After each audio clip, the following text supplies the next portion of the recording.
Hello students, welcome in today's online lecture of Organization of Commerce and Management for 11th standard.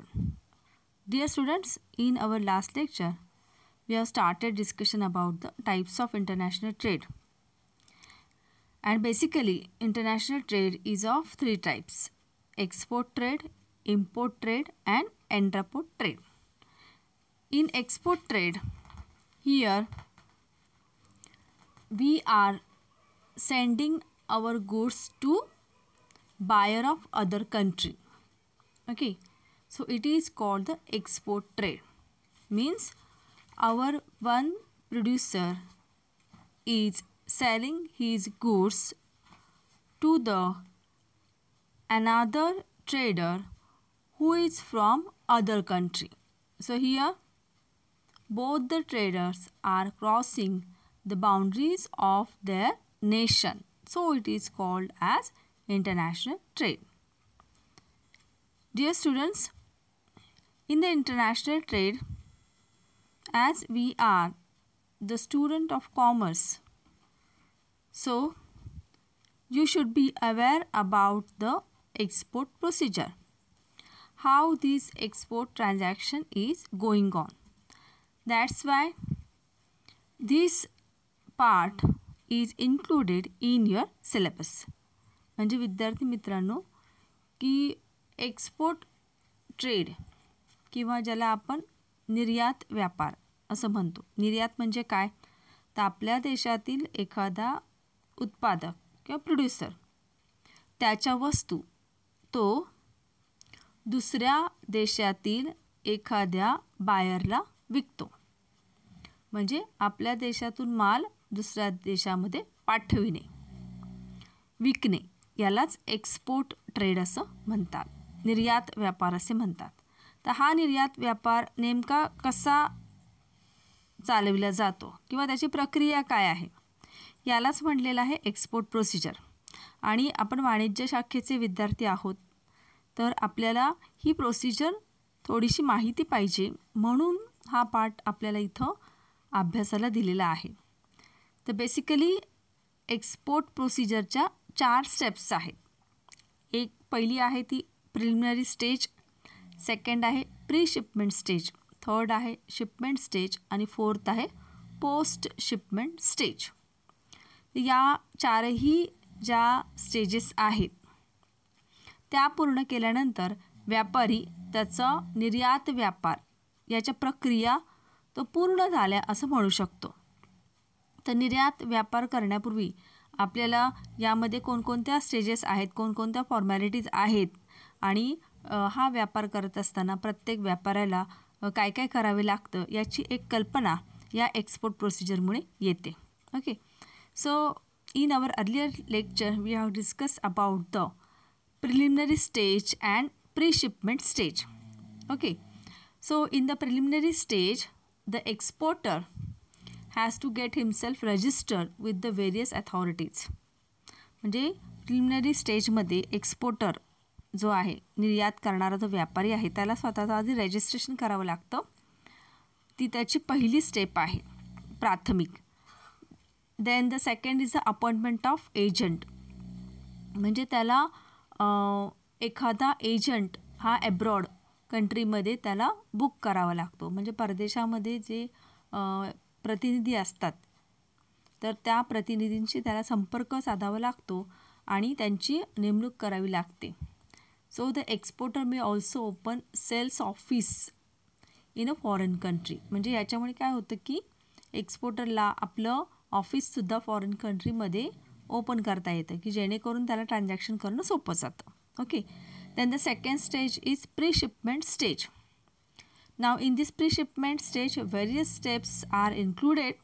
In that, receipt of order, letter of credit, pre-shipment finance, production, packaging, then ECGC cover and GST. All these are the various formalities are included in the pre-shipment stage. Then marine insurance he is required to take and CNF agents means clearing and forwarding. All these are steps related to the pre-shipment stage. आता pre shipment stage म्हणजे काय, तर वस्तू actually बाहेरच्या देशात पाठवण्यापूर्वी, म्हणजे अर्थातच जो एक्सपोर्ट ट्रेड आहे, जेव्हा मोठ्या प्रमाणावर वस्तू या परदेशात पाठवायच्या असतात आणि त्या आपण कमी किमतीमध्ये प्रवास खर्च जर टाळायचा असेल तर कमी किमतीचा पर्याय निवडला जातो. आणि कालही मी तुम्हाला सांगितलेलं आहे की जास्तीत जास्त जेव्हा माल हा जास्त असतो, गुड्स जास्त असतात आणि हेवी असतात, त्यावेळी अर्थातच वॉटर ट्रान्सपोर्ट हा पर्याय चूज केला जातो जो एक्सपोर्टर आहे त्याच्याकडनं. आणि वॉटर ट्रान्सपोर्टच्या मार्गाने तुम्हाला वस्तू जर परदेशात पाठवायच्या असतील तर अनेक बाबींची पूर्तता करावी लागते. ओके, म्हणजे शिपमेंट स्टेज म्हणजे काय की जेव्हा तुम्ही परदेशामध्ये त्या वस्तू ॲक्च्युली पाठवता त्याच्या आधीची तयारी, तर त्याच्या आधीची तयारीमध्ये हे सगळे पॉईंट्स येतात की receipt of order, letter of credit, pre shipment finance. Pre shipment finance म्हणजे वर्किंग कॅपिटल जो एक्सपोर्टर आहे त्याला काही प्रमाणामध्ये लागत असतं त्याचे खर्च भागवण्यासाठी, आणि लेटर ऑफ क्रेडिटच्या आधारावरती तो काय करू शकतो की प्री शिपमेंट फायनान्स तो त्याच्या बँकेकडनं मागू शकतो. ओके, त्यानंतर तो ॲक्च्युअल प्रोडक्शन सुरू करतो. जसं त्याचा बायर आहे, परदेशामधला त्याचा बायर असतो, तर त्या बायरची जशी डिमांड असते, त्याच्या जशा एक्सपेक्टेशन असतात त्याच्याप्रमाणे हा एक्सपोर्टर काय करतो, प्रोडक्शन सुरुवात करतो, वस्तूंची निर्मिती करायला सुरुवात करतो. ओके, आणि वस्तूंची निर्मिती झाली की नेक्स्ट पॉईंट आहे की packaging. Packaging means what, here packaging plays a very important role because it gives the protection to the goods in transit plus it preserve the quality of the goods.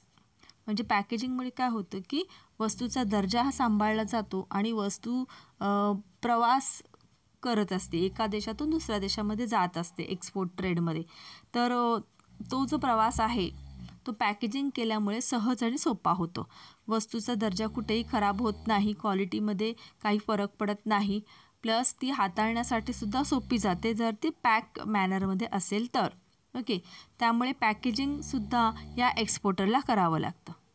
Then the ECGC cover. ECGC cover means what, जर समजा इम्पोर्टरने bill payment केलं नसेल किंवा importer bill payment करू शकला नाही एक्सपोर्टरचं, तर मग जे नुकसान होतं एक्सपोर्टरचं त्याचं कव्हरेज हे ECGC या कॉर्पोरेशनकडून त्याला घेता येतं. म्हणजे ही एक छोटीशी संस्था आहे की जी एक्सपोर्ट ट्रेडमध्ये अटॅच आहे आणि या कॉर्पोरेशनकडून या एक्सपोर्टरला त्याचं जर काही नुकसान झालं असेल तर त्याचं कव्हरेज त्याकडनं घेता येतं. Then the GST formalities. You know that GST is imposed by the government and exporter is required to complete all the formalities regarding the GST. म्हणजे जे मालाची वाहतूक होते एका देशातून दुसऱ्या देशात एक्सपोर्ट ट्रेडमध्ये, तर त्या मालावरचा जो काही GST असेल, टॅक्स असेल, तो त्या एक्सपोर्टरला पूर्णपणे भरावा लागतो आणि ती पण फॉर्मॅलिटी त्याला पूर्ण करावी लागते एक्सपोर्ट ट्रेडिंगच्या बाबतीमध्ये. Then marine insurance. See here, the exporter has to obtain marine insurance under CIF. म्हणजे जसं आत्ता सांगितलं तुम्हाला की मालाची वाहतूक ही वॉटर ट्रान्सपोर्टद्वारे केली जाते आणि समुद्रामध्ये अनेक प्रकारचे धोके निर्माण होऊ शकतात. तर या धोक्यांपासून मालाचं संरक्षण करण्यासाठी, गुड्सचं संरक्षण करण्यासाठी मरीन इन्शुरन्ससुद्धा एक्सपोर्टरला घ्यावा लागतो. Okay, and then the C&F agents. C&F agents means what, in export trade, C&F agents are known as the custom house agents. These agents are responsible for forwarding the goods. म्हणजे ह्या सगळ्या बाबी एक्सपोर्टरने पूर्ण केल्या की मग C&F हे जे एजंट आहेत, clearing and forwarding, C&F means clearing and forwarding, ते याचे जे एजंट आहेत ते काय करतात की तो माल पुढच्या प्रक्रियेसाठी पाठवून देतात. Okay, so this is all about the first two stages, preliminary stage and pre-shipment stage. Now we are going to discuss about the third stage, that is shipment stage. Now, which formalities are included in the shipment stage? Just see the first point, processing of document. The exporter prepares the shipping bill and gets all the documents processed at custom house. म्हणजे काय की जे सगळे कागदपत्र असतात की जे तुम्हाला मालाचा एक्सपोर्ट करण्यासाठी लागतात ते सगळे कागदपत्र एक्सपोर्टरला कलेक्ट करावे लागतात आणि ते कन्सर्न अथॉरिटीला जसं कस्टम हाऊस आहे जे अधिकारी असतात त्यांना ते चेक करण्यासाठी द्यावे लागतात. Okay. Then the second is examination of the goods. The C&F agent obtain carting order from the PTA to cart the goods inside the docks. आता हे जे C&F चे एजंट असतात जसं clearing and forwarding. Okay. Clearing and forwarding means C&F agent. ते काय करतात की त्यांना ऑर्डर मिळते कोणाकडून? पोर्ट ट्रस्ट अथॉरिटीकडनं मिळते. पोर्ट ट्रस्ट अथॉरिटी म्हणजे काय की तुम्हाला माहिती आहे समुद्राद्वारे मालाची वाहतूक जिथून केली जाते तिथे बंदर असतं समुद्राचं, म्हणजे जिथे सगळे जहाजं वगैरे लावलेले असतात तिथे कस्टमचं ऑफिस असतं आणि तिथले जे अधिकारी असतात त्यांना ती ऑर्डर मिळते आणि ते काय करतात की सगळे गुड्स चेक करतात. जसं त्यांच्या कागदपत्रांमध्ये मालाचं वर्णन केलेलं आहे, गुड्सचं डिस्क्रिप्शन दिलेलं आहे त्याप्रमाणेच हे गुड्स आहेत का हे C&F क्लिअरिंग अँड फॉरवर्डिंग डिपार्टमेंटचे जे एजंट्स असतात त्यांच्याकडनं चेक केलं जातं. ओके. आणि ते चेक केल्यानंतर मग ते सगळे गुड्स बंदरामध्ये ॲक्सेप्ट केले जातात किंवा घेतले जातात. कारण तिथून पुढे मग ते कुठे पाठवले जातात तर परदेशामध्ये पाठवले जातात. जिथं तो बायर आहे, ज्या कंट्रीचा तो बायर आहे त्या कंट्रीच्या दिशेने मग ते जहाज पाठवलं जातं. Okay. Then the third is loading of goods. After examining the goods the customs examiner issue let export order. The C&F agent then obtains let ship order from the custom preventing officer. The goods are then loaded on ship for which a mate receipt is obtained. The C&F agents approaches shipping companies and obtains a bill of lading. आता बघा मालाचं checking झाल्यानंतर पुढे काय तर अर्थातच हा माल कुठे पाठवला जातो तर ज्या देशाचा तो बायर आहे, खरेदीदार आहे, तर त्या देशाच्या दिशेने ते जहाज पाठवलं जातं आणि त्याच्या आधी काय केलं जातं तर हा जो सगळा माल चेक केलेला आहे तो परत त्या जहाजावरती चढवला जातो की ज्या देशामध्ये ते जहाज पाठवायचं आहे. तर परत एकदा सगळे डॉक्युमेंट्स वगैरे चेक करून मालाची शहानिशा करून ते सर्व माल त्या शिपवरती लोड केला जातो, म्हणजे त्या शिपवरती तो चढवला जातो आणि नंतर तिथून पुढे मग ती शिप काय होते त्यांचं जे डेस्टिनेशन आहे ज्या देशामध्ये जायचं आहे त्या दिशेने ते शिप आपली वाटचाल करायला लागतं. Okay. So this is about the shipment stage. Now the next step that is post shipment stage. Now which formalities are included in the post shipment stage? Just see. The first is the shipment advice, second is the presentation of document, third is the realization of incentives and fourth is the follow. So all these points are included in the post shipment stage. Now we are going to discuss all these in detail. Now take the first point, that is shipment advice. The exporter sends shipment advice to the importer informing him about dispatch of goods. He also sends a copy of packaging list, commercial invoice and non-negotiable copy of loading along with the advice letter. जसं की आधीच्या स्टेपमध्ये आपण पाहिलं की सर्व माल जहाजामध्ये चढवला की ते जहाज प्रवासाला सुरुवात करतो. ओके. आता इथून पुढचा भाग काय आहे तर एक्सपोर्टर काय करतो की इम्पोर्टरला म्हणजे त्याचा जो बायर आहे परदेशातला त्याला इन्फॉर्म करतो की मी माल पाठवून दिलेला आहे, डिस्पॅच केलेला आहे, म्हणजेच पाठवून दिलेला आहे. ओके. आणि त्याच्यासोबत काय काय पाठवलेलं आहे तर पॅकेजिंग लिस्ट पाठवलेली आहे, त्यानंतर त्याचं बिल पाठवलेलं आहे आणि इतर जे डॉक्युमेंट्स लागतात ते सुद्धा त्याच्यासोबत पाठवून दिलेले असतात. That is called the shipment advice. Okay. Then the second point is presentation of documents. The exporter submits all necessary documents to the bank for negotiation and realization of export proceeds. आता इथे exporter काय करतो की सगळे महत्त्वाचे जे documents आहेत तो त्या बँकेमध्ये सादर करतो की जेणेकरून बँकेला खात्री होईल की मालाची वाहतूक सुरू झालेली आहे. Okay. Then the third is the realisation of export incentive. The exporter makes an arrangement to obtain export incentive from the concerned authorities. The incentive includes duty drawbacks, refund of GST, etc. आता इथे बघा exporter काय करतो तर वेगवेगळे जे इन्सेंटिव्ज असतात त्याला मिळालेले तर त्या इन्सेंटिव्सचा तो फायदा घेत असतो किंवा त्याचा तो यूज करत असतो. त्याच्यामध्ये काय असू शकेल तर ड्युटी ड्रॉबॅक्स आहे किंवा रिफंड ऑफ GST आहे.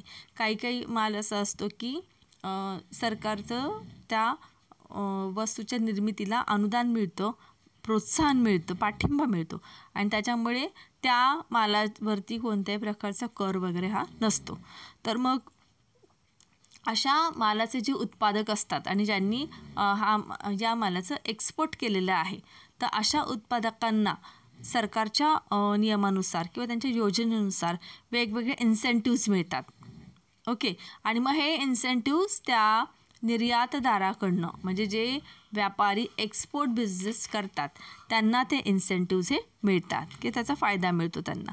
जसं की ड्युटी ड्रॉबॅक आहे, रिफंड ऑफ GST आहे म्हणजे कर वगैरे भरलेला असेल तर त्या पर्टिक्युलर प्रोडक्टवरती समजा गव्हर्मेंटचं इन्सेंटिव्ह असेल तर त्याचे पैसेसुद्धा त्या एक्सपोर्टरला मिळतात. Okay. Now the next is the follow-up. Here, the exporter should always have follow-up after export to find buyer's reaction towards the goods. Follow-up म्हणजे काय तर एकदा माल तुम्ही पाठवून दिला इम्पोर्टरला म्हणजे जो बायर आहे त्याला तर त्याला त्या माल मिळेपर्यंत किंवा त्याने तो ताब्यात घेईपर्यंत एक्सपोर्टरने फॉलोअप ठेवला पाहिजे. ओके. आणि नेहमी त्याच्या कॉन्टॅक्टमध्ये राहिलं पाहिजे आणि आपली पाठवलेली वस्तू त्या इम्पोर्टरला किंवा जो फॉरेनचा बायर आहे त्याला मिळेपर्यंत या सर्व प्रोसिजरचा फॉलोअप त्याने घेतला पाहिजे. तेव्हाच ती एक्सपोर्ट प्रोसिजर ही काय होईल खऱ्या अर्थाने पूर्ण होईल. ज्यावेळी आपल्या देशातनं जो माल पाठवलेला आहे तो त्या इम्पोर्टरला हातामध्ये मिळेल तेव्हा ती एक्सपोर्ट प्रोसिजर कंप्लीट झाली असं आपण म्हणू शकतो. Okay. So students just check all the stages which are included in export procedure. See, 4 stages are there: preliminary stage, pre-shipment stage, shipment stage and post-shipment stage. म्हणजे या चारही ज्या पायऱ्या आहेत किंवा ज्याला आपण टप्पे म्हणूया निर्यात व्यापारातले तर हे सर्व टप्पे महत्त्वाचे आहेत आणि या सर्वाचं पालन हे एक्सपोर्टरला करावं लागतं. म्हणजे सरकारचे जे नियम आहेत त्या नियमाच्या अधीन राहून त्या सर्व गोष्टींची पूर्तता करून मगच हा जो व्यापारी आहे त्याला आपला व्यवसाय हा करता येतो. So this is all about the export procedure which comes under the international trade. Okay. So in our next lecture we are going to start with the import trade and the procedure of import trade. Till then, take care, be happy and goodbye students. Thank you very much.